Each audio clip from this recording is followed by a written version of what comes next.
Dear viewers, welcome back. Hopefully you had the chance to grab something to eat and drink and you're comfortably sitting in your seat in front of the screen, in your living room, office, wherever you are. Let's continue in our discussion about back to normal with the panel discussion about vision for growth in times of uncertainty, flexibility, adaptability and resilience. And I would like to introduce our two panelists. Peter Bühl, Executive Site Leader, Orange Business Services, and Marek Rešovský, Managing Director, Deutsche Telekom Service Europe, Slovakia. Peter, Marek, welcome to our conference. Thank you, Gabriel. All right, throughout the entire conference, we've been talking about uncertainty, what the companies needs to do, what the government needs to do to support the center.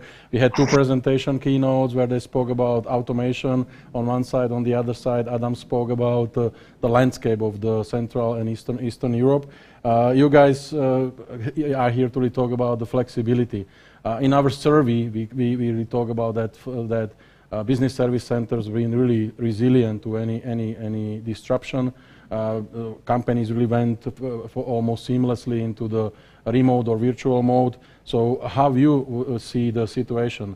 Marek, you represent a German company which traditionally is really representing the office work and really somehow mindset where people need to come. So how Deutsche Telekom really address this tough time and how Deutsche Telekom adapted to a new situation to work from home 100%? Yeah, thank you, Gabriel, for having me, and thank you for this question as well.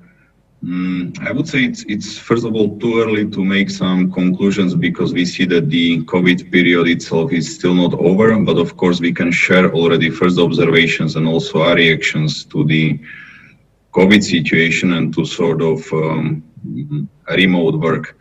I would say that there are several aspects why, for instance, BSC sector is more resilient or reacted probably more flexibly to the overall situation. I can speak just on behalf of group like Deutsche Telekom and how we responded to the overall situation.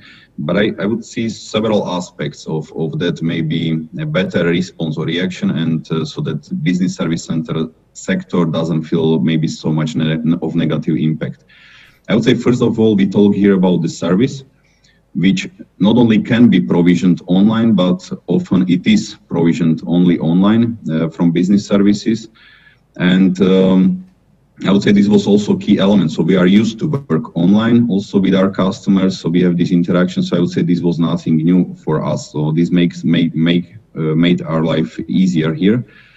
And of course, business service centers, our company as well, was established to deliver certain degree of standardization, to have well-documented processes, to use unified tools and platforms. And this contributed, I would say, also significantly to the also reaction to the COVID situation, of course. And we benefit, of course, from the strong background of the mother company, which is in this case, Deutsche Telekom. Lucky us because we operate in industry which was probably not impacted so negative way. And also us then as a business service center of that mother company of that industry, I would say we can really continue with activities and with our plans and ambitions here. And often here, talking about sector in general here in Slovakia, I would say really we talk here about business service centers of big global organizations and well-established companies here in Slovakia for some years already. So I would say these companies are well organized and having, for instance, also a good business continuity plans in place. So I would say this made also our reaction possibly more flexible to that one, so we could react also very flexibly and responsibly to the overall situation, COVID situation. And last but not least, I would say business service center sector, or at least talking about Deutsche Telekom, I would say average age of our employee is I would say a bit lower than in other industries and sectors. And I would say this is also prerequisite so that also people tend to be or are more flexible. And also we have quite good diversity of our employees. And I would say also in general in business service center sector. And I would say these were key elements of maybe good reaction and also that the impact of this COVID situation on that sector was not so negative so far. I would say this we have to highlight. So, but of course, depends, of course, on the industry where mother company operates. So here in Deutsche Telekom, I would say that that's our perspective. So far, so good, but it's not over. Thank you very much, Marek. Peter, I will bridge that from Marek's comments. Travel is limited, right? So COVID not only brought different way of working, but also really limit travel. We cannot really go to our headquarters. Representative of the companies cannot come to visit and see people in our centers. How in this uncertainty time, companies like business service centers really stay relevant in front of their CEOs, chief technology officers, chief financial officers, and demonstrate value to those companies? Well, I would say that maybe just to augment a little bit also what Marek was mentioning, the State Secretary, that being a business center, you have to digitalize a lot of your activities in order to get that to work anyway. So I think that's really the basis for what we're seeing today, that all our activities are digital and therefore they are continuing or can continue regardless of the location and so on. Obviously, there are some social benefits of being in the office, but work-wise, a lot of it is done digitalized using standard tools and all these things that are shared amongst the employees, and that can be used from home as well as it can be used from the office there. And to bridge that over to your question about travel, that also means that what we were doing before, we are continuing to do now. So the value we bring to the headquarters is the same as it was before, because we are maintaining that function that we are put in place to fulfill here as the service center in Bratislava there. Oh, thank you very much. Sorry, go ahead, Peter. Yeah, I was just going to say, so I don't think really that changes much on what won't be relevant for it. Clearly, it's already let's say a trend that was started some years ago that you cut down on business travel and replacing it with video calls as much as possible or conference calls and so on. And this is just something that accelerated that trend, and I think that will continue in the future as well. So if I may follow-up question on that, because there are a lot of biases and there is a lot of perception about people really need to come to the country and really see and get experience that culture. So what you said, and please correct me if I'm wrong, that the quality and the added value is important for the company, not so much where the people really sit and really saving, right? So is that a true statement, or you see it differently? No, I would say correct, yes. Okay. Marek, back to you. Peter, and you said that travel is restricted, people really work from home. So what are the assets and tools which really made business centers so effective and really allow them to switch from office, very formal, collaborative and in-person environment to virtual and continue or maintain quality and even improve, as we saw in our survey? Also here I would see several aspects, because again we are just some period already in that COVID situation, but I would say first of all it was, from my perspective, positive disruption, I would say, into like habits we had. So suddenly things which were not possible were possible from one day to the other. So I would say this energized a lot, I would say, also our people, and so I would say the reaction also was then also much better for the continuity and continuation.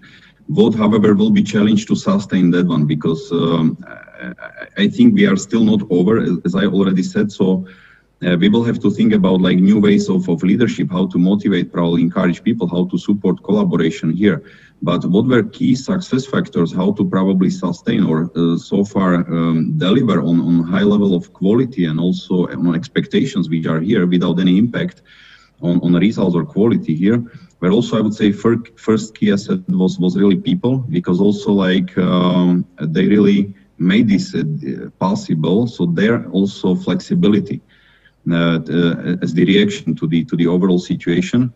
But I would say also what is a very important factor here, that we could perform just thanks to really solid and stable infrastructure. So talking again about business service centers, most of us, we operate really on global infrastructure, so well-integrated organizations, not just well-established here, I would say well-integrated organizations within global framework. And I would say this made our life really, really easier here. And I would say also in our case, I would say without any extra costs, so like working from the office or working from home is not so super different, I would say. Of course, there are pluses and minuses, but in terms of continuity, I would say this infrastructure piece played also a very important role here. Well, certainly that point which you made at the beginning, that business continuity planning and everything is important and really help companies. But that business continuity planning in many cases really talk about the relatively short event, right? So natural disaster, floods, earthquake, and these type of things. But nobody really expected that companies would need to go to virtual world for a couple months, right? Talking about the virtual world, Peter, if you can give us some perspective of how then hiring and really onboarding and really searching for a talent works in this critical situation. Yeah, just to follow up on your point about business continuity plans and whether it contains pandemic situations, I can tell you in the future they will, because everybody's changing their business continuity plans now to factor that in there, right? Sure. But it just shows the changing world we're living in. No, clearly the hiring and onboarding and so on there is a challenge there. Physically, you obviously have to get newcomers to come in. How do you train them if there's nobody in the office and so on? That really has been, I would say, a challenge. And we know from certain locations like Americas, where we have been used to working, especially in the US, people have been working remotely more or less all the time. And they also recognize that getting new people to come on board is really a challenge. So I think that will be valid for all of us, that in this new normal, if we can call it that, we will have to see how we address that point there, because clearly that is an open point to make sure we really get people well integrated in this new environment there. The right way to do it, I don't have a good answer for that, but clearly the office has played a crucial role in that side of it and having people there. Well, if I may really peel the onion a little bit further, you as a managing director of the center, certainly colleagues from HR or staffing team or hiring team really come to you and ask, okay, Peter, you gave us challenge to hire 10 new software developers or programmers or senior system engineers. So how do they really adapt to this new normal? Well, what's been interesting, though, is that we haven't really slowed down so much in the hiring. We've slowed down lately because of the company's policy in terms of slowing down on hiring due to the financial situation and everything. But actually, it's been, in the months we had up to 10 people joining every month. Like I said, it was more a logistics challenge than really anything else there. But finding people apparently was not an issue. We have lately changed to the social media, so the SOMEs, to find people more by LinkedIn and so on. An interview was done remotely by interviews on video calls or on conference calls. So that actually worked quite okay. But the worrying part is, how do you integrate these new people into the organization? Certainly. Maybe a short question. Everybody speaks about the barriers on travel, but borders are closed.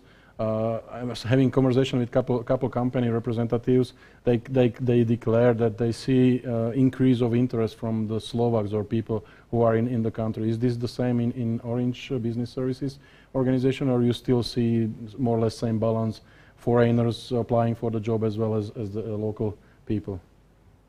Yeah, at least I haven't heard that we've seen a lot of change in that. Most of the people we have are Slovaks, but we do hire also from some of the surrounding countries there. Okay, perfect. Well, question for both of you, and we had a conversation with the government representatives. So what are the reasons, what could government do further support the section on its way from the overall transition of Slovak economy from assembly line or manufacturing to Industry 4.0 or digital age? So Marek, if you can give us your perspective, and Peter, I would like to ask your opinion as well. Marek? First of all, I think it was good to hear from the government. I would say they are also fully aware that they need to do certain steps towards to support the business. I would say not just our sector or industry in general. So I would say they are fully conscious of these digitization needs and also bureaucracy decrease. But of course, I would say also very generic statement possibly, but here probably borders will not matter so much any longer. So I would say also there are certain chances, I would say also for us as a country, but we also need to keep in mind what is the value country provision, so that centers are somehow centralized around our country or cities like Bratislava, Košice or some other cities. So I would say government should keep in mind also competitiveness of our ecosystem here. So maybe it's like too complex statement, but I would say also maybe talking about like insurance or taxes here also, like I would say like so that we can play this role as with labor arbitrage, so that we are competitive in terms of labor. Then also school system or the overall ecosystem, because also often we talk here about like access to talent. Bratislava, Košice well positioned, but I would say like we need to start also here with the schools, so that students are not leaving to study abroad, because then also our access to talent is then more difficult. And so, but it's good, really good to hear that the government sees that also like legislational changes are very much needed in order to support also this like remote work, because today it's really not structured, not institutionalized, it's very reactive. And I just cross my fingers that it goes exactly that direction. And I'm happy to see also that there is a dialogue, like also this forum plays, I would say, important role as well, so that we are invited to the dialogue. And I hope that constructive way we can really somehow close the gap and make our country more competitive here and really attractive also for future jobs, also in business service centers. Well, thank you very much, Marek. Peter, maybe follow-up question on that, but obviously I would like to really hear your opinion what the government should do. But maybe follow-up question for you as a foreigner living in Slovakia, and you can compare it with your home country. You think is it fast enough in Slovakia, or what should be done, or what could be done differently, if anything? Yeah, I think the State Secretary mentioned it well in saying that the Slovak government is trying to digitize the services and so on, and that's really is greatly needed. One of the biggest challenges we had is this tax reconciliation we had to deliver to employees. How could we do that? We could not invite them into the office if they were afraid to come in and all these things. If we were able to distribute this digital, it would not be an issue there. So clearly, obviously, yes, digitalization, if the Slovak government can focus on that, that will really be, I think, a tremendous help, not only for the service industry or the business service industry like us, but for the whole society at large. So clearly, I think that's one of the key points. And that is something that Denmark is pretty digitalized. Denmark is where I'm coming from, so that's obviously the one I'm comparing with. And we can see that helps tremendously in cases like this one here. Then on the other hand, I would say that the Slovak government has reacted kind of okay also with the if we look around, we have many offices around in Europe, but also around in the world.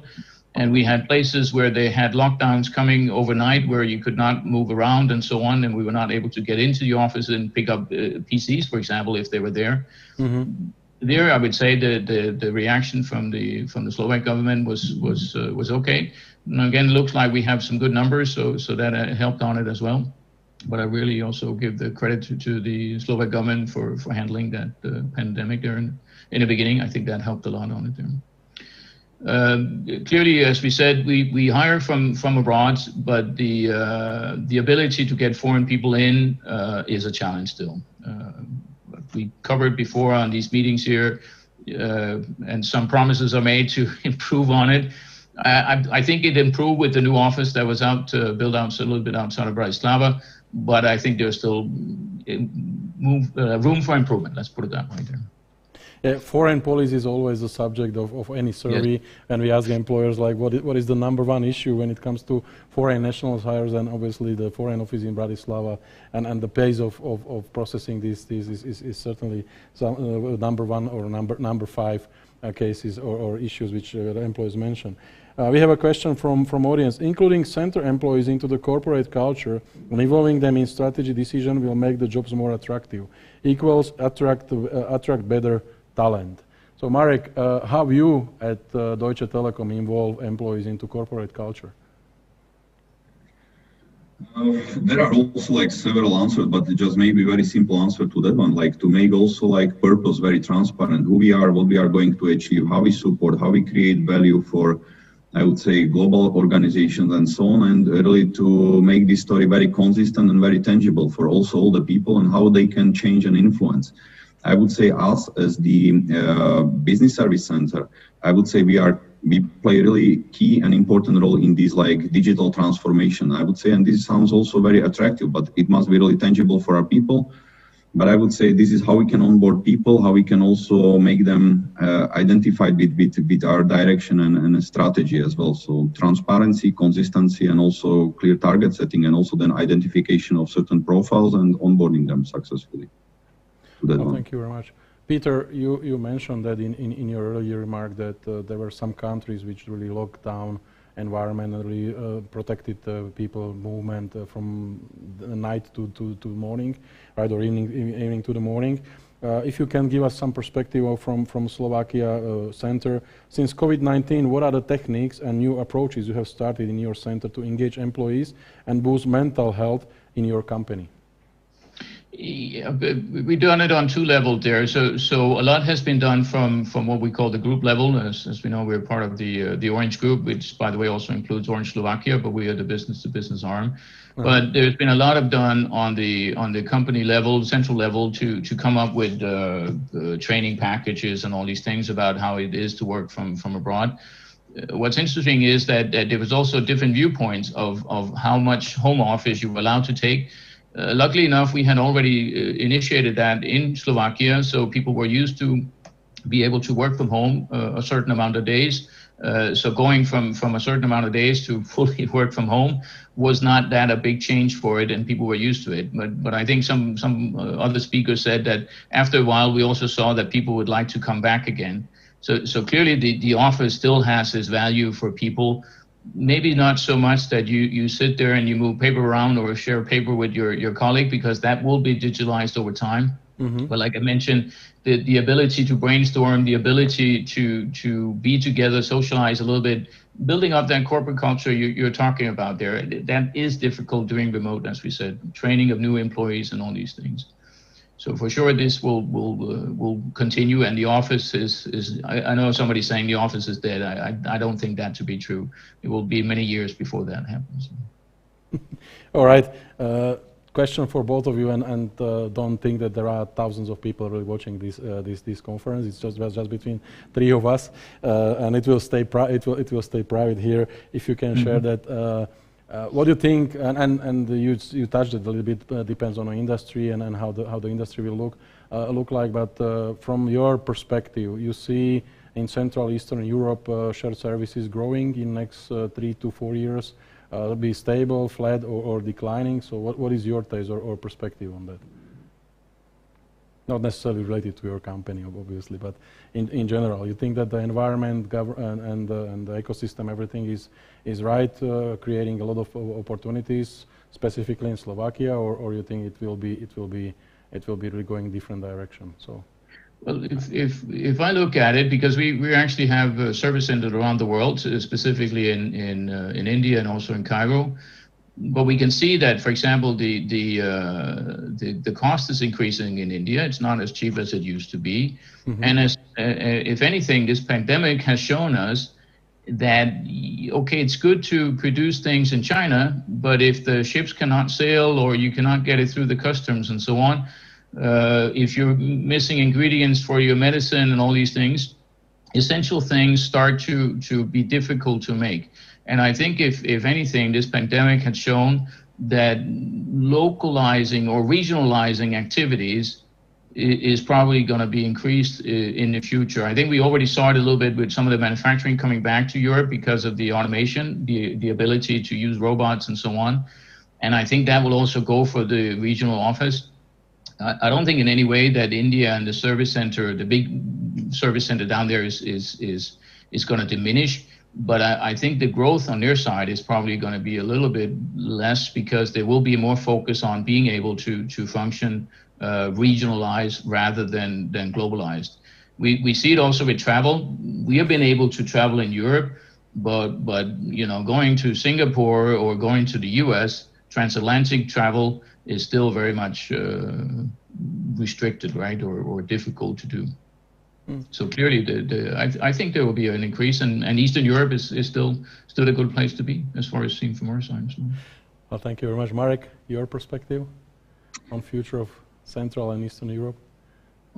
Yeah, I would differentiate probably like generic approach or like view, and then also from company perspective. So our company is clearly positioned here within Europe.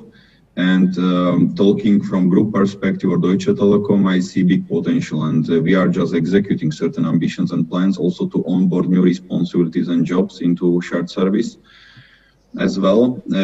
But I would say this is very much also my view on general development of that sector in near future. So it will grow in terms of onboarding new responsibilities, covering much more activities and so on. But not necessarily it will grow in terms of numbers of employees, because as we see like super huge and accelerated trend of automation will do and say also something here in this game. So I would say in terms of responsibility, definitely I see super growth. And if it comes to headcount, probably stable or a little plus, but I would say totally different structure of people working on those activities, covering them. So I would say this we need to also capture as a country as well.